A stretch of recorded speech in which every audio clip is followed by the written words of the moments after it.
নমস্কার বন্ধুরা, মধুর রান্নাঘরে সবাইকে স্বাগত। আজকের রেসিপি আমাদের টমেটোর চপ। এটা যেমন বানানো সহজ, খেতে কিন্তু ততটাই ভালো হয়। এটা টক নোনতা একটা রেসিপি। আর আমরা তো চপ আমরা সন্ধ্যের সময় খেয়ে থাকি, কিন্তু এরকম যদি টমেটোর একটা চপ পাওয়া যায় তাহলে কিন্তু আর কথাই নেই, সন্ধ্যের সময় চপ মুড়ি একদম জমে যাবে। এই রেসিপিটি কিভাবে বানানো হচ্ছে দেখে নেওয়া যাক, আর ভিডিওটি প্রথম থেকে শেষ পর্যন্ত দেখার অনুরোধ রইল।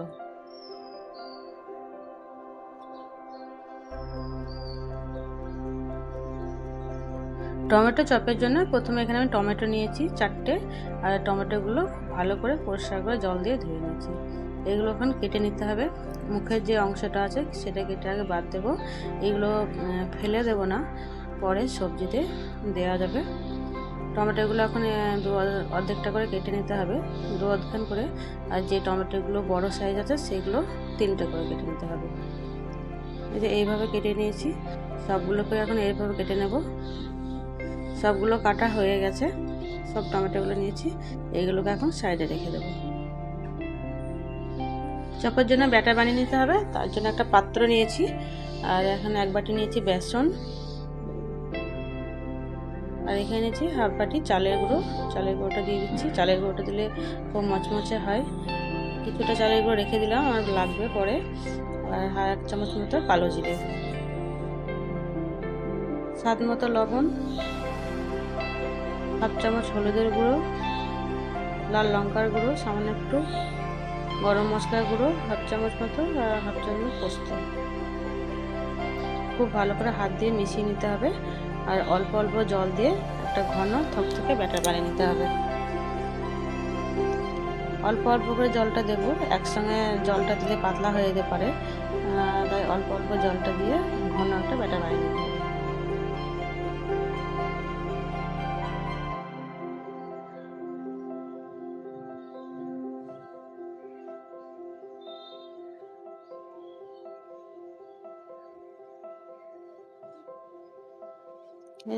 এরকম হতে হবে ঘনত্বটা, হাতের মধ্যে কোট হয়ে যাচ্ছে, এরকমই ঘনত্বটা লাগবে। এবার কিছুক্ষণ ফেটিয়ে নিতে হবে। ফেটানো হয়ে গেলে এটাকে সাইডে রেখে দিতে হবে। ফেটানো হয়ে গেছে, এখন সাইডে রেখে দেবো। চপের জন্য যে পুর লাগবে তার জন্য আলুটাকে আগে থেকে আমি সেদ্ধ করে রেখেছি, এরকম ছোটো ছোটো কেটে নিয়ে সেদ্ধ করে রেখে দিয়েছি। কারণ পুরটা বানিয়ে নিতে হবে। গ্যাসের মধ্যে একটা কড়াই বসিয়ে দিয়েছি, দিয়ে দিচ্ছি কিছুটা সর্ষের তেল। আমি সর্ষের তেলেই বানাবো, আপনারা চাইলে সাদা তেলেও বানাতে পারেন।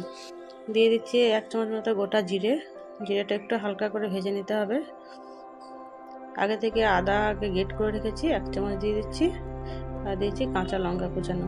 ঝালটা আপনারা আপনাদের মতো করে দেবেন, যতটুকু প্রয়োজন। কিছুক্ষণ ভেজে নিতে হবে হালকা করে ভেজে নেওয়া হয়ে গেছে। আলুটা যে সেদ্ধ করেছি সেই আলুগুলো হাতে করে এরমভাবে ম্যাশ করে দেব।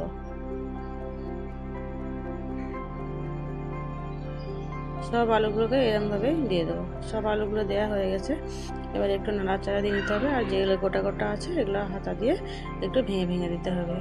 দিয়েছি স্বাদ মতো লবণ, একটু হলুদের গুঁড়ো, লাল লঙ্কা গুঁড়ো।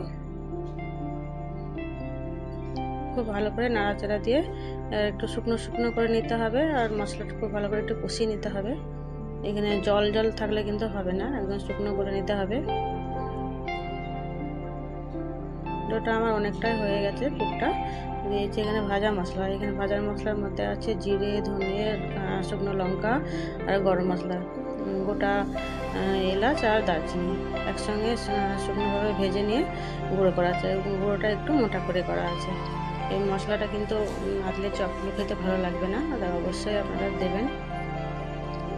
খুব ভালো করে নাড়াচাড়া দিয়ে এবার পুরটা বানিয়ে নিতে হবে। দিয়েছি সবশেষে 1 মুঠো ধনে পাতা।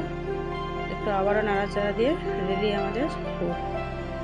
চপের পুরটা এখন রেডি হয়ে গেছে। একটা এখন পাত্রে ঢেলে নিয়ে ঠান্ডা হতে দিতে হবে।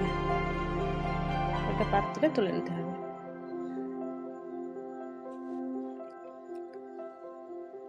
এদিকে আমি রেখে দিয়েছি, ঠান্ডাও হয়ে গেছে। আর টমেটোগুলো নিয়েছি, একটু দিয়ে দিচ্ছি চালের গুঁড়ো, ছড়িয়ে দিচ্ছি। এভাবে একটু চালের গুঁড়োগুলো দিলে যে টমেটোর যে রসটা আছে সেটা বেরিয়ে আসবে না। আর যে পাত্রে রাখবো সেটাকেও একটু চালের গুঁড়ো ছড়িয়ে দিলাম। এবার চপগুলোকে বানিয়ে নিতে হবে। এখান থেকে কিছুটা অংশ নেব আলুর, খুব ভালো করে হাতের সাহায্যে গোল করে নিয়ে দুই হাতের সাহায্যে একটু পাতলা করে নিতে হবে, চ্যাপটা করে। এটা মোটা করা যাবে না, একদম পাতলা করেই নিতে হবে। আর টমেটো একটা অংশ নিয়ে নেব, আর টমেটোটাকে খুব ভালো করে আলুটা দিয়ে ঢেকে নিতে হবে। খুব ভালো করে পাতলা করে ঢেকে নিতে হবে, খুব মোটা করে এটা দেওয়া যাবে না। এইভাবে এটা ঢেকে নিতে হবে। দেখুন এটা আমার হয়ে গেছে।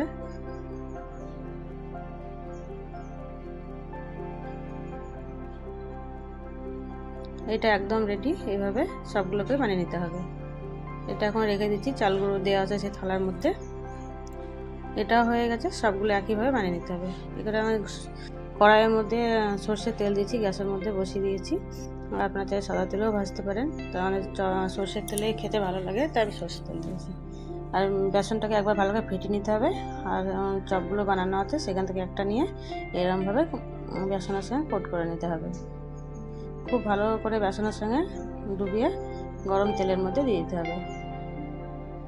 প্রথমে আমি একটাই দেব, একটা করে দিয়ে ভাজবো, তারপরে পরে দুটো করে দেব। উপর থেকে এরকমভাবে একটু তেল ছড়িয়ে দিতে হবে, যাতে উপরের দিকটা একটু ভাজা হয়।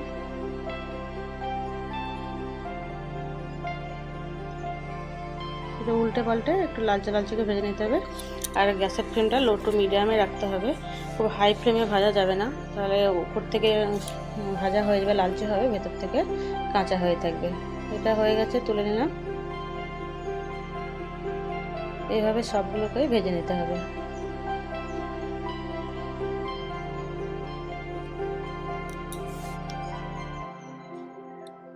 একইভাবে সবগুলোকে ভেজে নিতে হবে। বন্ধুরা, রেসিপিটা একবার হলেও আপনারা ট্রাই করতে পারেন, এটা কিন্তু ভীষণই খেতে ভালো। আর টক নোনতার রেসিপি। আমার রেসিপিটা ভালো লাগলে প্লিজ লাইক, শেয়ার, কমেন্ট করবেন। আমার চ্যানেলটিকে সাবস্ক্রাইব করবে, পাশে থাকা বেল বাটনটিকে প্রেস করে অন করে রাখবেন। নতুন কোনো ভিডিও চলে সবার আগে আপনাদের কাছে পৌঁছে যাবে। এই আমাদের রেডি, আমাদের টমেটোর চপ। এদের সন্ধ্যের সময় কিন্তু ভীষণই ভালো লাগে খেতে। ওপর থেকে আমি ছোটো ছোটো বিট লবণ, এই বিট লবণ দিয়ে চপগুলো খেলে কিন্তু আরও স্বাদটা বেড়ে যায়। রেডি আমাদের টমেটোর চপ। আপনারা সবাই সুস্থ থাকুন, ভালো থাকুন, নমস্কার।